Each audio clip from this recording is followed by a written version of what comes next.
En tourisme, nous avons des clients réels et nous avons des clients potentiels. Je parle en tant que professionnel. Donc le client réel, c'est celui qui est déjà au Sénégal, qui est déjà venu à Dakar ou quelque part au Sénégal. Et le client potentiel, c'est celui qui prépare son voyage. Et souvent, le client potentiel, il se base sur des outils informatiques pour pouvoir devenir un client réel. Qu'est-ce que ça veut dire? Ça veut dire un client X qui est à 6000 km de Dakar, il consulte via Internet son ambassadeur qui est à Dakar ou bien le ministère des Affaires étrangères de son pays pour savoir le domaine sécuritaire au Sénégal, pour savoir comment est la santé au Sénégal. Et après, il se base sur le coût des billets d'avion, les hôtels, etc., etc., etc.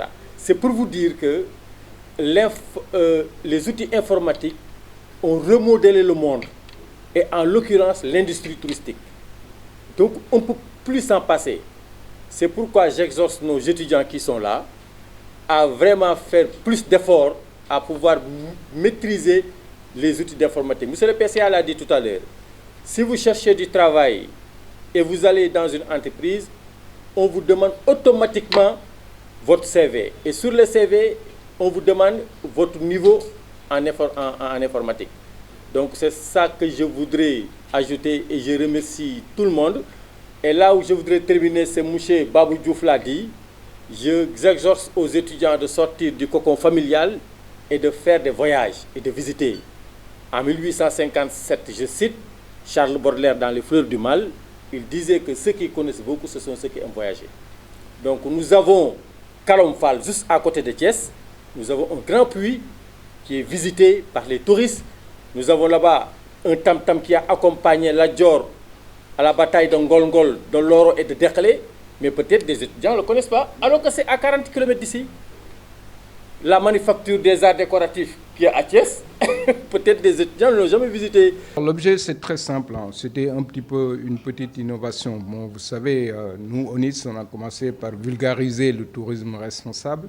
Et puis en 2009, avec l'Union européenne et puis 5 pays, dont la Gambie, le Maroc, on a aussi travaillé sur des manuels didactiques qui sont dans le tourisme durable. Par exemple, les manuels sont là, en train d'être vulgarisés dans les écoles depuis une quinzaine d'années.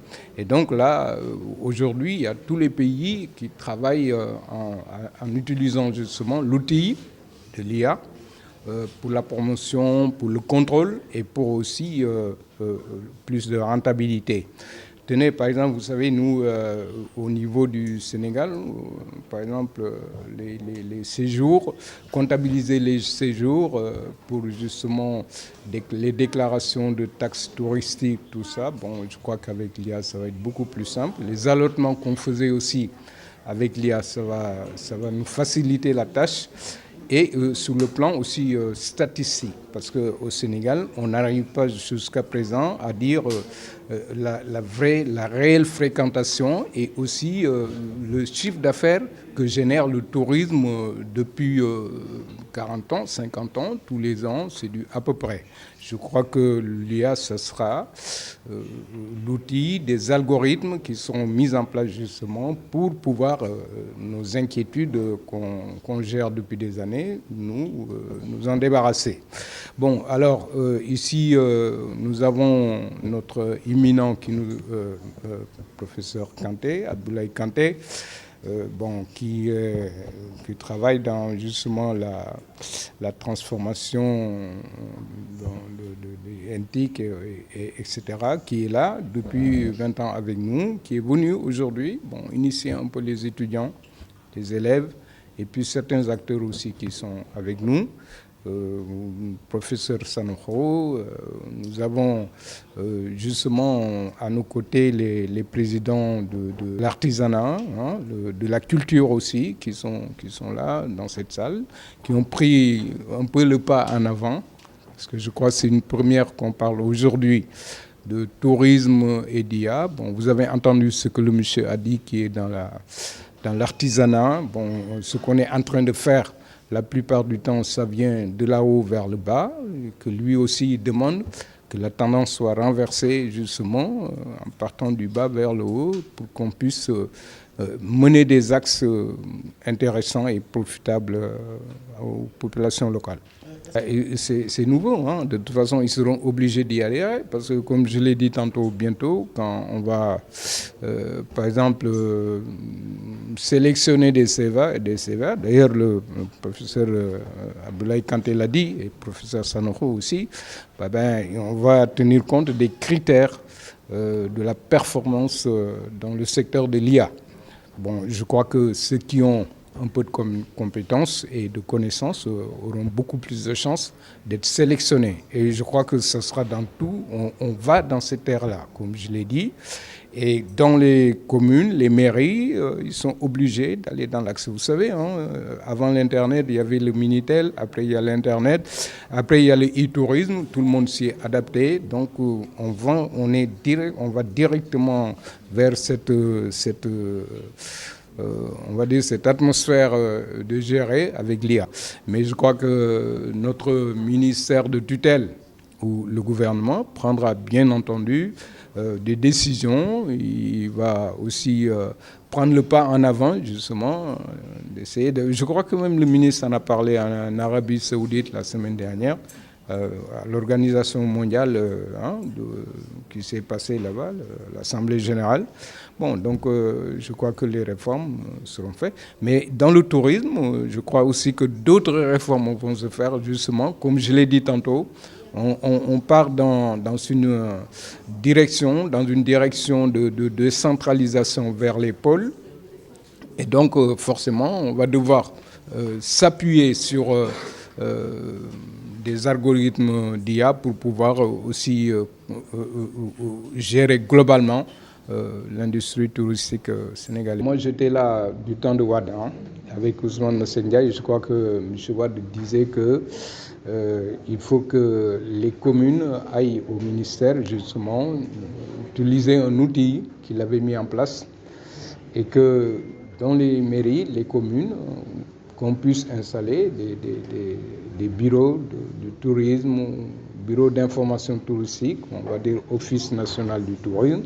Par exemple, vous avez dans les pays touristiques qu'on cite souvent, vous allez à la mairie, il y a toujours un bureau du tourisme à ses côtés, avec les populations locales, avec le patrimoine à visiter, à entretenir, avec aussi des outils qui permettent justement de prendre des initiatives à partir de la base. Et c'est de ça qu'on veut aujourd'hui. Aujourd'hui, il faut que les choses partent d'abord depuis les collectivités, les autorités locales. On ne peut pas faire des choses dans une localité, passer par-dessus tête des populations locales et des maires, par exemple, et venir, en soi-disant, on va développer un tourisme. Bon, et le tourisme que nous connaissons de loisirs, on est obligé quand même de les impliquer. Bon, le tourisme d'affaires au Sénégal, si vous constatez, on n'en parle jamais. Et pourtant, c'est ce tourisme-là qui rapporte beaucoup plus d'argent. Mais pourquoi on n'en parle jamais? Donc, il y a anguille sous roche. Parce qu'on voit bien qu'à Dakar ou à Thiès, ici, les hôtels sont pleins tous les jours. Il y a des hommes d'affaires, il y a les populations locales aussi qui les fréquentent. Et donc, il va falloir... Et on ne nous dit jamais ce chiffre d'affaires que génèrent ces hôtels-là ou globalement le tourisme. Parce qu'on dit l'industrie touristique et hôtelière au Sénégal. Il ne faut pas oublier. Comment se porte le tourisme au Sénégal?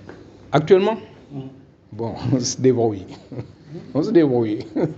Bon, voilà. Non, c'est une façon de le dire, mais moi, je crois que on est en train de mettre en place des choses. Il est vrai que moi-même, j'ai l'impression que c'est les vieilles façons de faire, là, on y est toujours. Je crois qu'il faut qu'on s'en sépare. Dès l'instant qu'on a parlé de rupture, il faut d'autres formats, d'autres formules, une autre façon, par exemple l'IA, de faire la promotion du pays et de renverser la tendance comme deux d'entre nous l'ont dit tout à l'heure, en disant qu'il faut partir des localités, des populations locales et des acteurs. Il ne faut pas oublier que le contenu local est répété plusieurs fois par nos nouveaux gouvernants, mettre en place un contenu local capable de nous amener vers un tourisme souverain. C'est de ça qu'il s'agit. Il ne faut pas oublier. Il ne faut pas sortir de cette axe-là. Il ne faut pas sortir de cette lignée de programme qui a été mis à la limite sur la table.